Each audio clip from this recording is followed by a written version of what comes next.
Well, here we go, the Downward Facing Spiritual Spiral podcast. My name is Eddie Cohn, host, creator of The Spiritual Spiral. And thrilled you're here, thrilled you're listening. I've got just, this is obviously an intro for today's episode, but a lot of stuff on my mind that I'm going to try and condense into this intro before the rest of the episode. Some great episodes coming up this week, first off, with Sasha O'Connor, a yoga teacher, and Mackenzie Webster, a therapist. I'm sort of in the midst of editing those, but I felt like I should offer an apology, try and articulate this as well as I can. I created this podcast about 2 years ago talking about the impact of technology on our lives and social media on our lives, because it's something that I'm struggling with, and it's had a huge impact, I think, on all of our lives, whether directly or indirectly with the people we come in contact with. And I did find myself become very intrigued with COVID-19 over the last few months. And that may have made the show political. Maybe it turned the show towards a direction that I wasn't really anticipating. But I did feel like this is sort of a once-in-a-lifetime event happening. And I felt like it was important to talk about. And I also at first felt like my show to try and offer is to try and offer some perspective. Like, I'm not the only one that feels this way about social media, or hopefully you're not the only one that feels this way. Or I'm trying to be sort of a voice of reason, to be like, hey, I struggle with this, but if you can manage it, you can still write a book, you can still record a record, and then you can create a podcast where you're having these sort of deeper conversations with fellow human beings to try and add some perspective, some humanity, because I do feel like tech is sort of stripping some of the humanity away from our culture. And I sort of was trying to remind people about the sort of innate qualities of having a conversation and how that can make you feel a lot better, feel more human, connect more with the sort of subtle nuances of our brains and our lives. So I felt like, despite all the chaos of tech and social media going on, this show is meant to be sort of a relief from that. And so maybe I sort of got caught up in COVID-19 and what it's doing to our world, but I guess I felt like it was having a similar effect. Like social media was sort of turning people into robots and making people feel like you have to spend all your time there, that, everybody's communicating through DMs and texts and nobody's talking anymore. Well, it felt like COVID-19 sort of was an extension of that almost, where it was just causing everybody to feel fear. And the government was forcing us to stay home. And even more people were using technology. And I just found it to be this sort of flood, just ripping people up from underneath their lives. And I really struggled with this idea that if you didn't sort of buy it, then you were considered a Trump lover or a conservative. And I felt like there was nobody out there that was offering a voice of reason. Nobody out there was telling you how to deal with tech and social media, despite so many of your friends using it. I felt like it was important to remember to put the phone down and give yourself hours to not think of social media. And I felt like, very similarly, it was really important every day to not watch the media, feel like you're going to be okay. And this virus is no different from all the other viruses out there. I mean, look, I'm not a scientist, I'm not a doctor, but I still believe subconsciously or consciously that we're going to be okay. And so maybe I was using the show to make myself feel better, put myself at ease, and put my listeners at ease, that you can't get all caught up in social media and you can't get all caught up in the media, because if you do, You're going to spend your whole day staring at your phone, staring at the media, watching the media, and just like stay home all day. And so I've been trying to reconcile this whole thing and talk about it, because it's sort of mind-blowing to me what's gone on. And maybe the show sort of took a direction that was unexpected.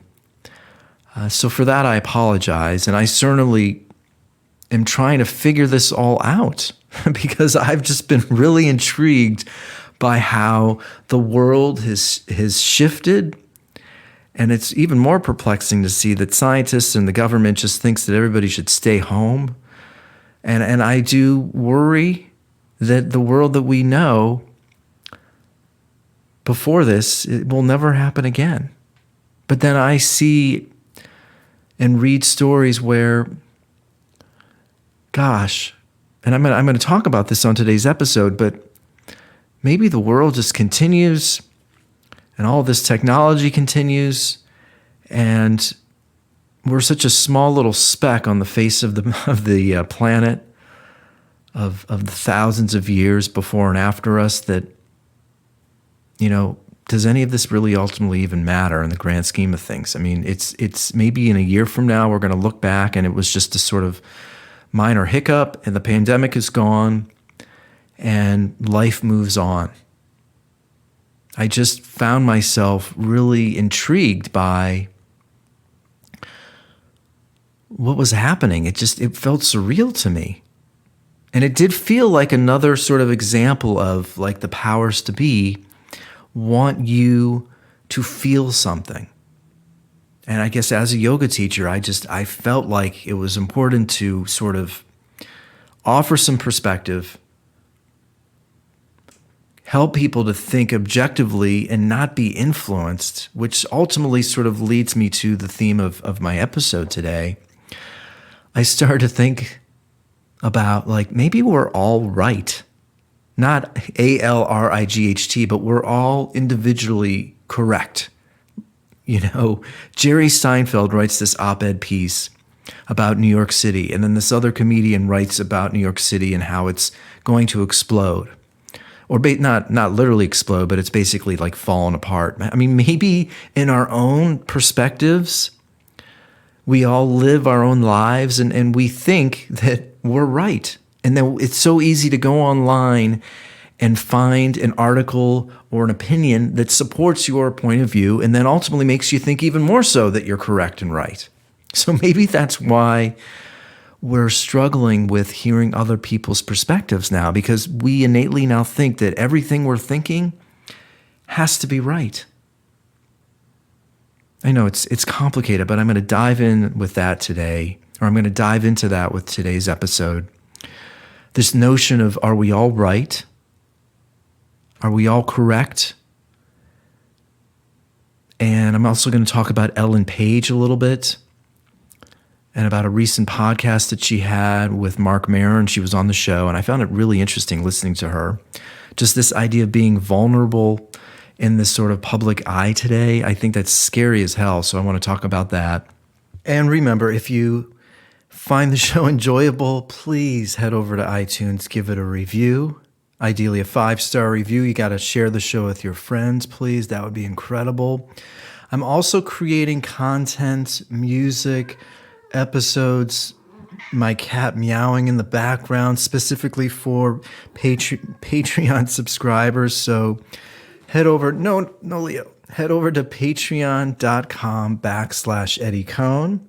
Check it out. I'm creating content and episodes, music, playlists, live videos specifically for my subscribers. So head over there. That would be incredible.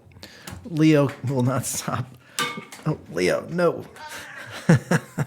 It's crazy in here right now. And last thing, head over to my website, IamEddieCohn.com, where you can join the newsletter. I try to put out a newsletter like once a month or so. So head over to IamEddieCohn.com as well.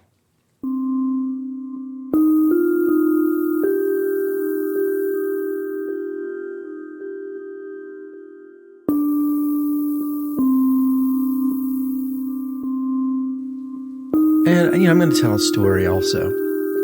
I'm not immune to the fear that the media, the press, the politicians have spread throughout our culture. And I'll share a story in a moment, but I hear my cat in the background. Can you hear that? He's licking his fur.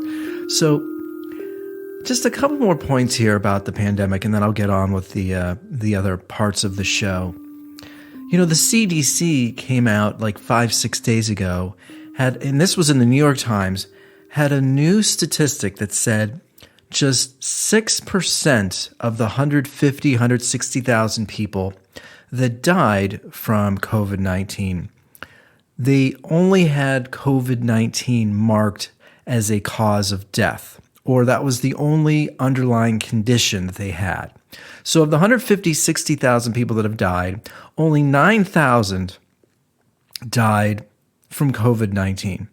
The other 94% had heart disease, diabetes, an innumerable a list of other medical conditions. And again, this is not making light of these people dying. I'm not trying to be insensitive here, but we do have to sort of put this into perspective. But before we even put it in perspective, so immediately when I hear that statistic, I think to myself, how did the CDC screw this thing up? Or did they keep all that information from the public? And then I start to think to myself, well, you know, if you get cancer and then you end up taking chemo, and then you end up getting pneumonia because your immune system is really low, and then it ultimately ends up being pneumonia that kills you. Well, is the cause of death going to be cancer because originally you had cancer, which then led to chemo, which then led to pneumonia, which then led to your death? I mean, this sounds strange, but we've never really had this discussion before. You know, when does the CDC or the mortuary or whoever is involved in deciding how these people die, how is that decision made? And, you know, again, I don't want this to sound morose, but I guess this is my point. It seems to me that the powers to be out there wanted people to be scared. That was the goal, whether it was ultimately to then blame Donald Trump for the terrible response, whether it was pharmaceutical companies that want to make more money, whether it was the media's agenda to get your attention. Clearly, this whole situation, there have been so many holes in the way this story has been delivered. And I almost think to myself, if this microscopic look at this current virus had happened over the last 20 years throughout the flu season, if there was running tabulations of death, if the CDC kept reporting, if Dr. Fauci kept reporting different things every few days, do you think any of this would be any different than previous years? No, I don't think so. This is the first time in history there has been a 24/7 hyper-analysis of germs of a COVID-19 coronavirus, unlike anything we've ever seen before. It's even of course it's affected me. I was at Bay Cities the other day getting a sandwich, and there was this guy behind me in line coughing. And I turn around and I look down at the line on the floor, and he's not 6 feet away. And I'm thinking to myself, God, am I kind of an asshole for turning around and glaring at him a little bit? But then because here I am saying that we shouldn't be scared, but then when there's this guy coughing nonstop behind me, I'm thinking to myself, well, can you stay 6 feet away from me? You know, it's this level of fear has permeated our culture, and I'm not immune to it. You're not immune to it. We all experience it, but it gets to the point where if fear wins, then I think people will stop truly living.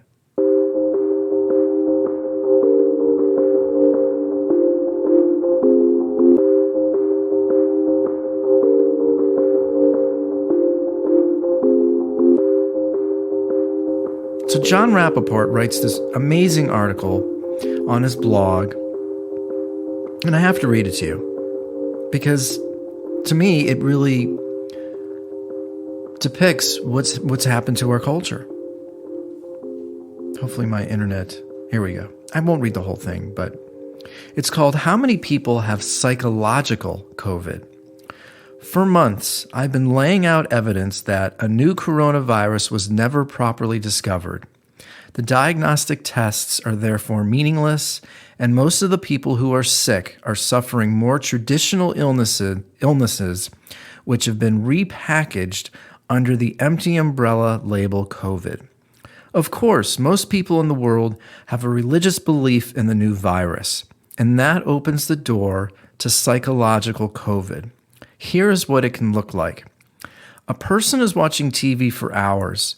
He's treated to wall-to-wall news, ads, public service announcements, all about the virus and the pandemic. After days and weeks and months of this solid conditioning, he's in the COVID frame of mind. He's in the context, the box, the pattern, the storyline. He occasionally feels a bit of this and that, a scratchy throat, a sniffle, so he thinks maybe this is the start of COVID. One day he has a headache. He thinks, didn't they say that could be a symptom too? He takes his temperature, it's 99.8. He tries to remember, isn't my normal always a bit low? He calls his sister and asks her. She says, yes, you usually came up 98. Why? What's the matter?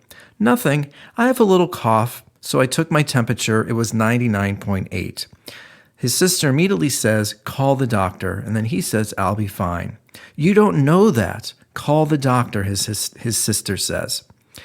After talking to his sister, his throat feels raw. He makes some tea. He putters around the apartment. He feels tired.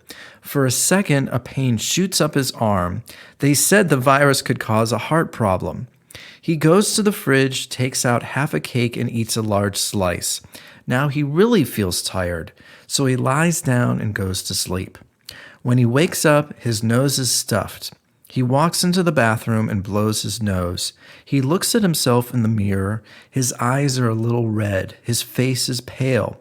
He coughs 3 times. He calls his doctor. A nurse says, well, you might have a few symptoms. You should come in and get tested.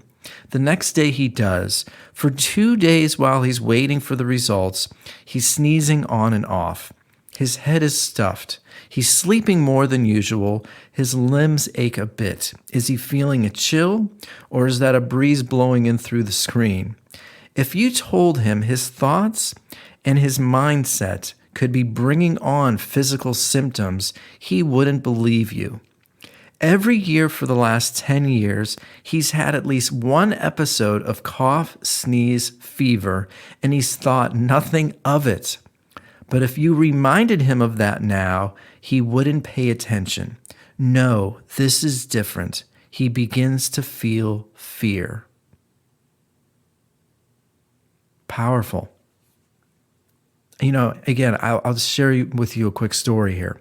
I was working out on my sidewalk maybe a month ago, maybe 2 months ago. I work out on the sidewalk probably 3-4 times a week. And this woman across the street, this was actually a few weeks after the George Floyd incident. This older woman across the street, a black woman, probably in her late 50s, early 60s, is waving at me while I'm working out. And I'm, slightly confused, but I walk towards her. I walk across the street, and she says, either a squirrel or a snake, I don't remember what it was, has gotten into her apartment, and it's hiding behind, actually, I think it was a lizard. She said a big lizard scooted, I don't know what a lizard does, but scooted into her apartment and hid underneath the refrigerator. So she wanted me to come inside her place and help her. And I've never met this woman before.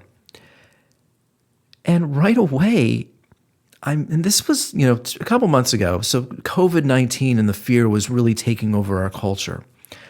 Right away, I'm thinking, well, I don't know how sanitized her place is, and Is she going to wear a mask? Should I go home and put on a mask first? And should I put gloves on? So it's like I didn't know what to do. And then the worst part about it was I could tell she could feel my hesitation. So then I'm thinking, does she think I'm racist because she's black, I'm white? So then I'm sensitive to that because the whole George Floyd incident had literally just happened like a few weeks previous to that.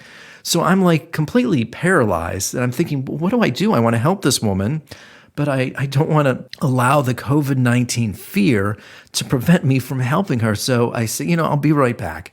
So I feel like an imbecile, but I go home, I put on some gloves, I get my mask, and then I go inside her place and help her. Ultimately, we couldn't get the snake or lizard out from underneath the refrigerator. But I mean, that's the thing.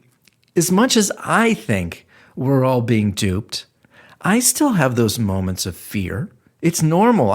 This is not meant to make people that experience fear to feel stupid. It's a normal response, especially if you watch the news or pay attention or see the mask wearers everywhere. If you pay attention to all of that stuff, even if you don't read the news, but if you go outside to the grocery store and see people terrified, it's enough to make you terrified.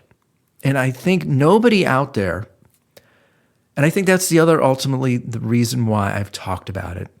Because me, being a germaphobe for most of my adult life, if even I think this is ridiculous, I think it's important to really pay attention to what you're listening to, what you're consuming, and not get caught up in the addiction of tech and not get caught up in the fear that the media is pushing on us every single day.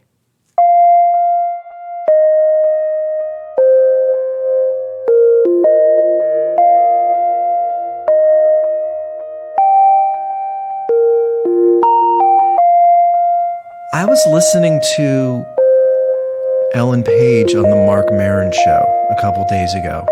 I was really struck by this moment in the show where she's talking about navigating her personal life publicly. And I was thinking, gosh, in this, all these people out there that post selfies on Instagram, or even these yoga teachers that post these virtuous quotes about how you should live your life, or just even anybody that posts a quote, all that bullshit on Instagram, it's so easy to do. It really is easy because it's virtue signaling. You're pretending to be something. And I think to myself, people that really, and I'm not raising celebrities on a pedestal here. I'm thinking anybody out there, whether you're recording a podcast, living your life with your friends, putting yourself out there, being open about what's really going on, that to me is an act of bravery. All the selfie bullshit that's going on Instagram, there's no bravery in that. And so I really was struck by Ellen's bravery. And even Mark mentions in the podcast, boy, it takes a lot of strength these days to be sensitive and live in this world. So, boy, I really connected with that. I certainly am sensitive in the way that I live my life, and my writing and my podcasting comes from the heart. So I want to talk about that today on today's episode. And I'll play a clip from the podcast.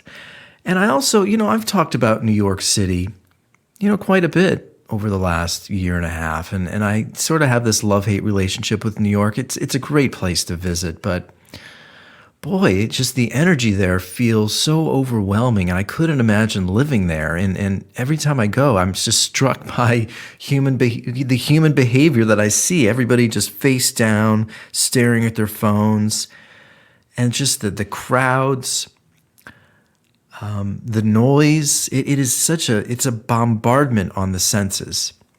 So I want to talk about this piece that was written in The Atlantic, and then Jerry Seinfeld's op-ed piece about New York City, which was inspired by a comedian comedy club owner who basically is saying that New York is dead. And then I started to think to myself, is all these various opinions are coming out about New York City, and I certainly have mine. I almost feel like we live in a day and age where everybody thinks they're right. And maybe they are. Maybe everybody in their own experience is living their truth. And you could go online and find some examples that will support your opinion of New York City or opinion of the world. And I guess here's my one point before I dive into it further in the episode. I have a hard time believing that Jerry Seinfeld, this uber wealthy billionaire living in his penthouse in Manhattan, really has a pulse on what's really going on in New York City. And so I can't help but be a bit agitated when these uber wealthy white guys, privileged white guys, write an article in the New York Times proclaiming that New York City is not dead and that it's going to be just as vibrant as ever. And again, he's just, to me, potentially out of touch with reality.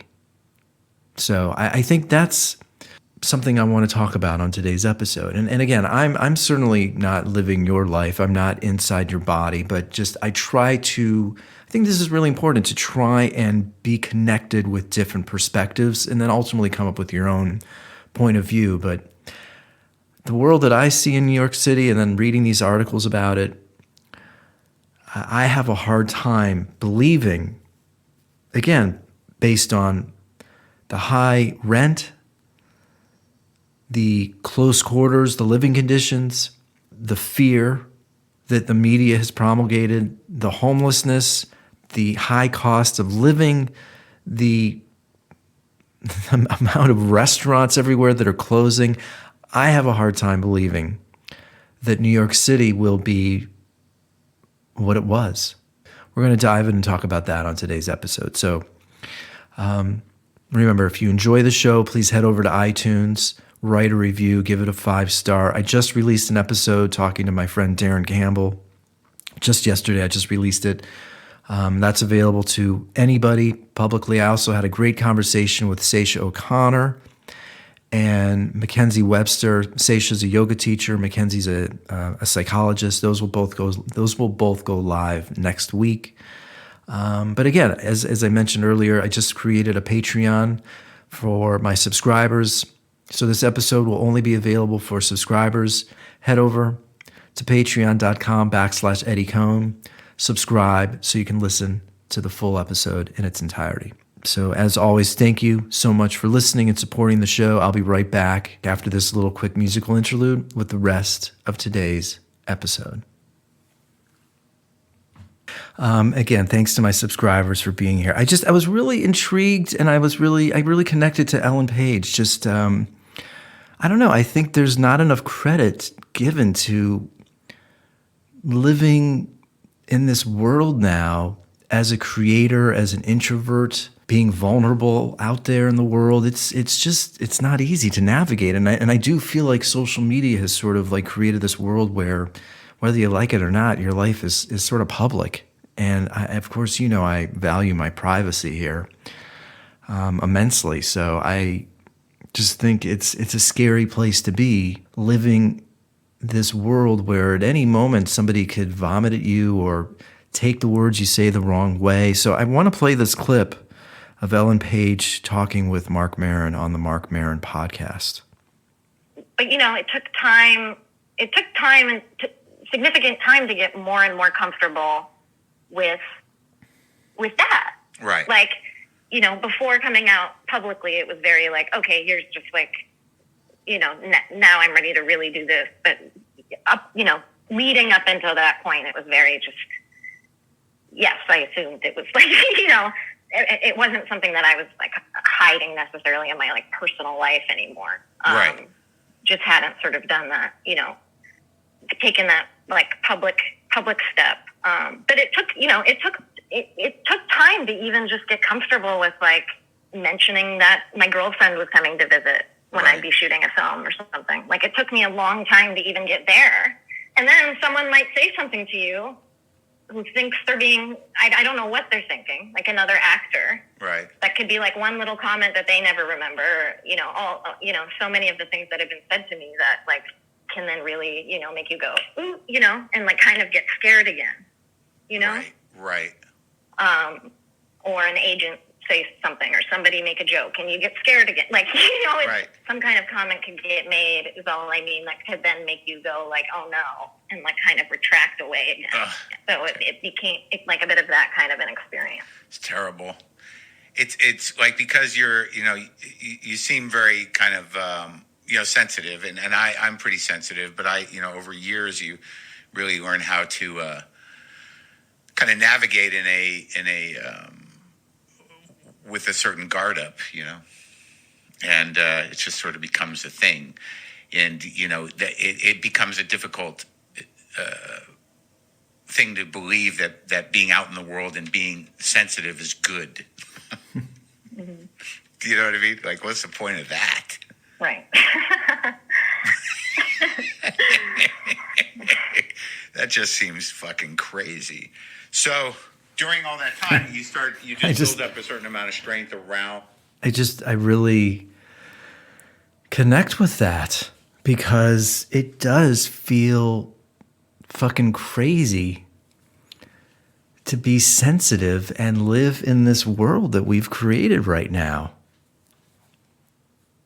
And coupled with the cancel culture, coupled with, Ellen was talking about, sort of an innocuous comment can just like spin you or turn you the wrong way. That's the thing. The world somehow is clapping or raising up. The more followers you have, the better, and this running tab, the higher the number, the better. But I have to tell you, I don't know if that's really health. I don't know health-wise if that's the case. I don't think it's a good thing that millions of people can reach out to you or follow you or say whatever they want, especially if you're sensitive. And then, of course, the world will say something like, or your friends will say, well, just don't think about it, or, oh, come on, I was only kidding. And again, that's really sort of dehumanizing you because feelings are a real thing. You can't just, maybe you can over time. I guess I certainly have tried. It's just to sort of shut feelings down and keep them quiet, but they sort of have this force of their own where they're not easy to control.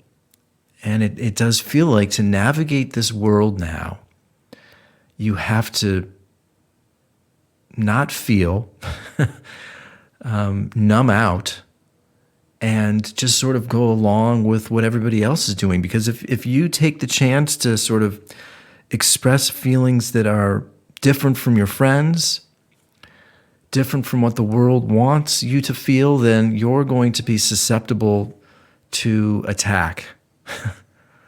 And yeah, again, I can see why people just go along with the crowd, keep their mouth shut, because it's already difficult to navigate a world with, a girlfriend, husband, boyfriend, few family members, some great friends, but then to put yourself out there completely on social media, boy.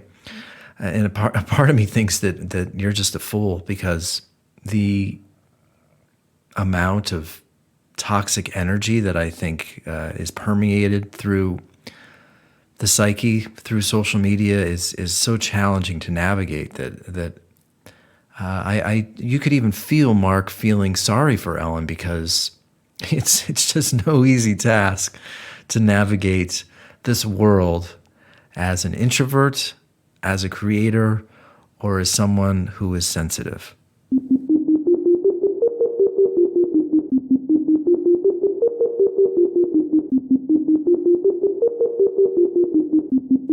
I've talked a lot about New York City, and sort of my attitude towards New York is I like it for a couple days, similarly to Vegas. It's a hard word to say. Similarly to Vegas, I enjoy it for a couple days, and then it's sort of like, get me out of there. And I don't know if New York City is ever going to be the same. And so then these articles start coming out. This comedian wrote an article, not a scathing review, quote unquote, about New York, but basically saying that New York is never coming back. It's dead.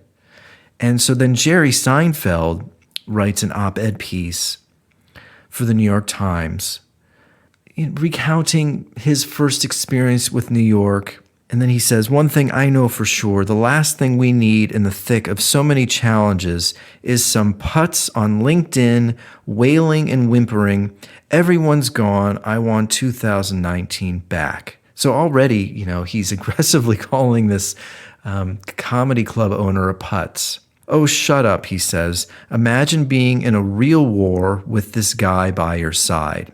Listening to him go, I used to play chess all day. I could meet people. I could start any type of business.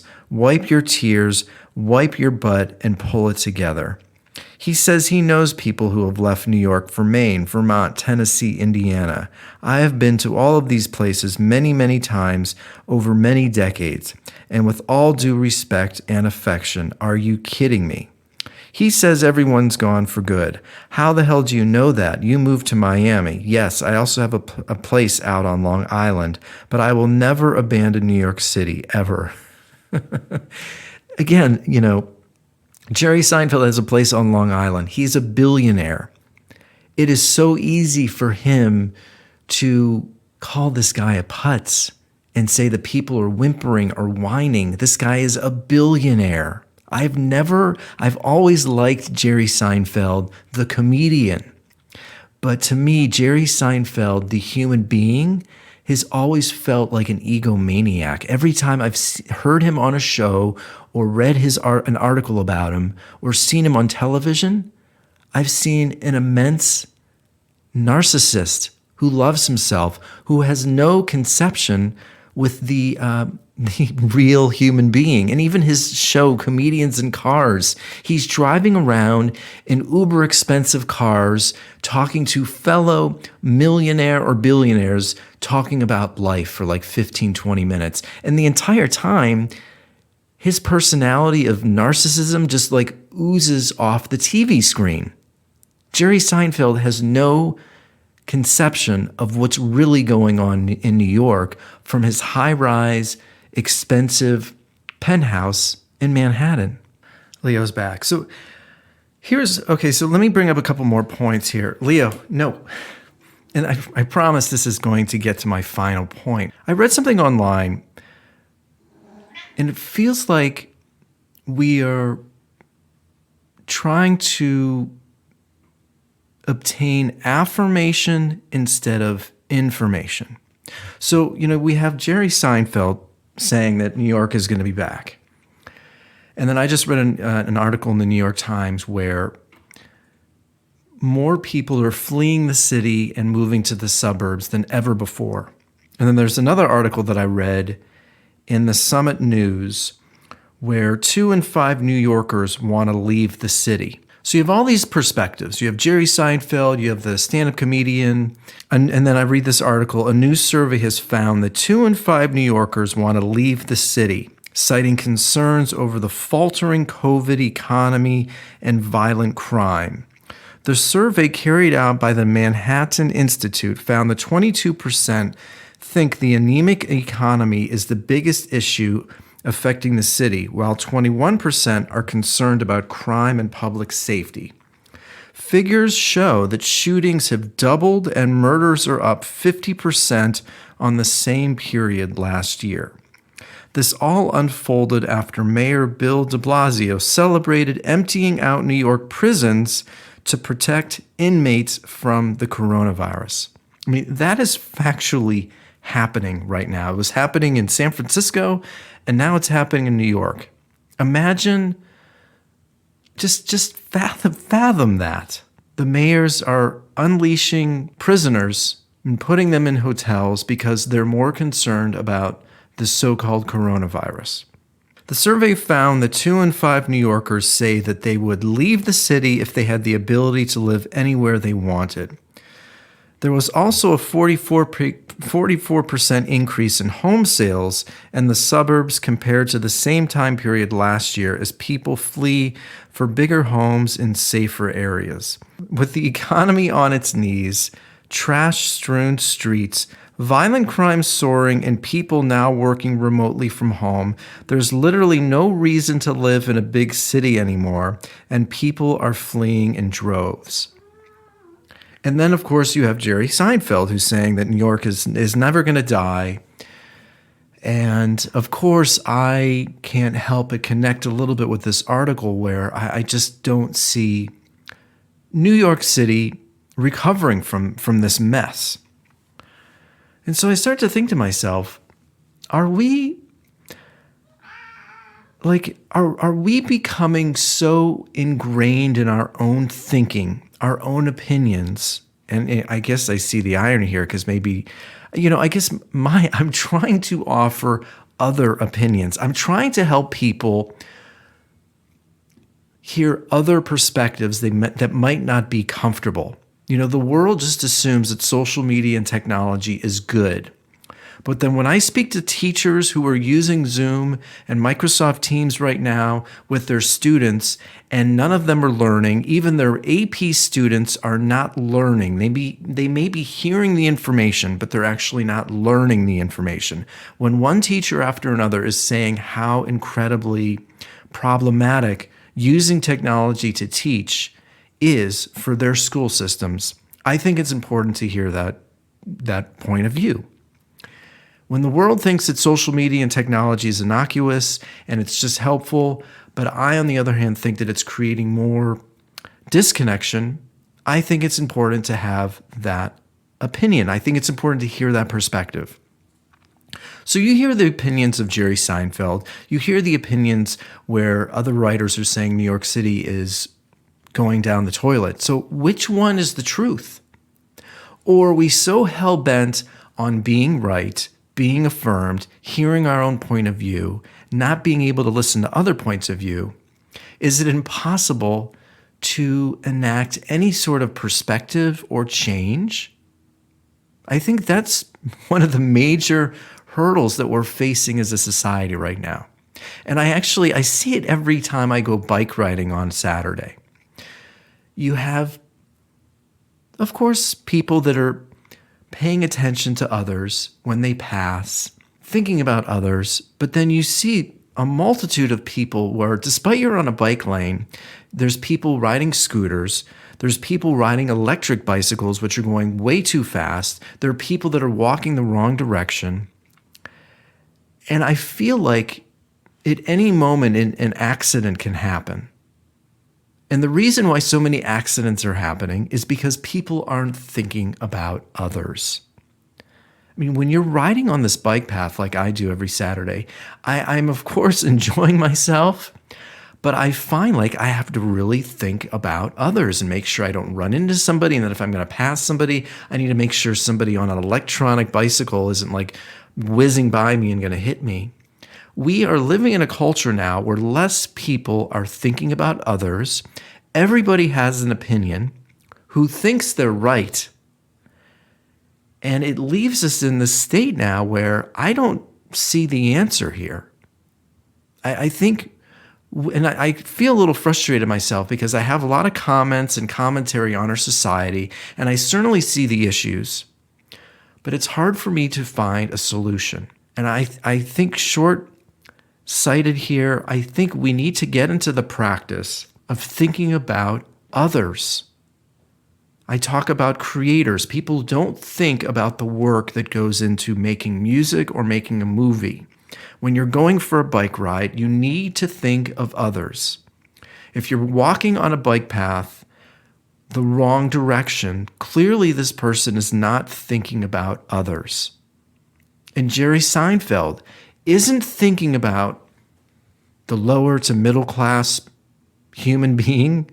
I mean, what perspective does Jerry Seinfeld actually have on what's really going on in New York City? Everything that this episode has been about, I'm thinking right now is bringing some perspective towards an issue or towards a person or towards a belief that people almost don't want you to talk about. And what's happening now is this amalgamation of social media, the media, and now even COVID-19 is making people even more selfish, more myopic, and it's creating a more every man for himself attitude. And I think it's incredibly problematic right now. We need more sympathy, more awareness, and thought towards others than ever before. A lot of information on today's episode. If you have enjoyed it, please send me an email. Please reach out to me on Instagram or Twitter. Any questions or comments at Eddie Cohn. I'm releasing content specifically for my own subscribers. You can check that out at patreon.com/Eddie Cohn. Visit IamEddieCohn.com and join the newsletter. Please head over to iTunes, write a review, give the show a 5-star. All of that is incredibly helpful. And I've thoroughly enjoyed sharing a lot of information with you. I hope you found some of it to be insightful. And I've got a couple great podcasts coming up with my friend Matt Derry. We talk about sports. I finally also finished editing the conversation that I had with Mackenzie Webster. She's a psychologist here in Los Angeles. That should drop on Tuesday or Wednesday. Thank you so much for listening, subscribing, and supporting the Downward Facing Spiritual Spiral podcast.